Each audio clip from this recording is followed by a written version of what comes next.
Let's get to the next game. It's the Packers at the Bears. The line open up. Packers -4. It's up to 5.5. So who do you like here? Yeah, I love the Packers here. The Bears offense has been really good in recent weeks, and they could potentially keep pace with the Packers.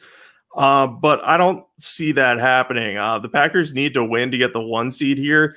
If they do that, they clinch it. They get home field advantage. They get a bye. And I think Aaron Rodgers is going to be motivated here to continue to play well, just to put that MVP in the bag, because I do think that means something to him. Because this offseason, we were talking a lot about how the Packers drafted Jordan Love as a potential successor to Rodgers. And, would this be the end of Rodgers in Green Bay if he had a bad year? And now he puts forth an MVP caliber performance as if to say, hey, you guys probably should have continued to invest in me. So I think that'll keep Rodgers and the Packers motivated. And then on the Bears side, you're looking at trusting Mitchell Trubisky in a must-win game. This just feels like the Aurora Snowmo effect right here. I don't know if I want to do that. I think the Packers defense does have some holes, but they played really, really well against the Titans. And granted, that was in the snow, so it was harder for them to throw, but they slowed down Derrick Henry, so they can definitely slow down David Montgomery. And Mitchell Trubisky's no Ryan Tannehill, so I could see the Packers coming in and winning this game by double digits. So if we're getting anything under 6, I absolutely love this. So I'm on it for 2 to 4 units. I'm just going to want to check the injury report, make sure that nothing unforeseen is happening with the Packers or the Bears. But I'm certainly going to be on the Packers in this one. 3 years ago, when Trubisky was drafted number 2 overall, did you ever think you'd say Mr. Trubisky is no Ryan Tannehill? It's how crazy that is. It's pretty insane. Yeah, that is kind of hilarious. Yeah, it's weird how things have worked out. So yeah, Trubisky has played better recently. I've heard some people say he's played well, and I guess relatively he has compared to what he's done in the past. But you kind of have to remember who he's played in the past 4 weeks. He's played the Texans and the Jaguars, 2 of the worst defenses in the NFL. And the other 2 opponents were the Lions and the Vikings, and those teams have been decimated by injury defensively, including the Vikings with Eric Kendricks not playing.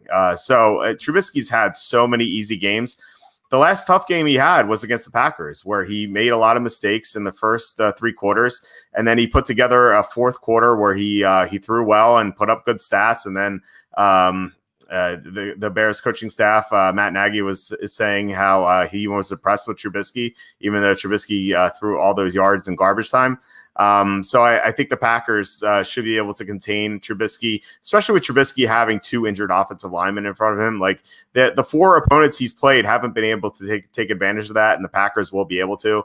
And then the Packers getting back Corey Linsley last week was huge. Like as soon as that happened Saturday, I went from no units on the Packers to 4 units on the Packers. So I was very happy to see that happen. And then I bet heavily. We both had the Packers in the Super Contest.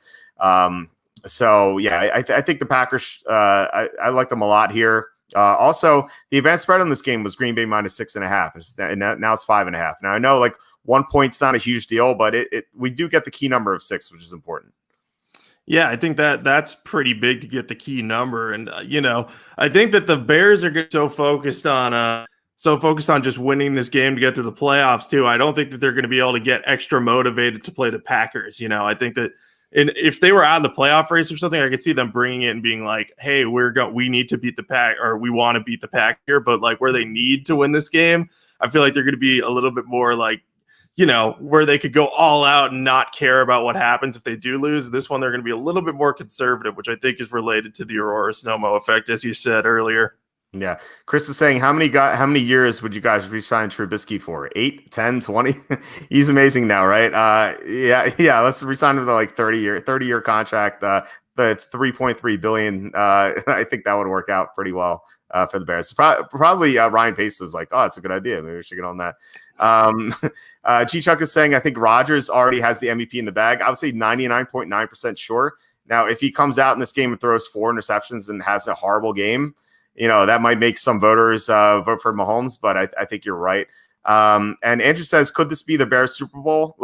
It is already, because they have to win to get into the playoffs. So I think when we say this is X team's Super Bowl, it's like a team that's not in the playoffs and has nothing to play for ordinarily and they're playing a rival they hate and they want to win. Like, think about the Bengals against the Steelers on Monday night a couple of weeks ago.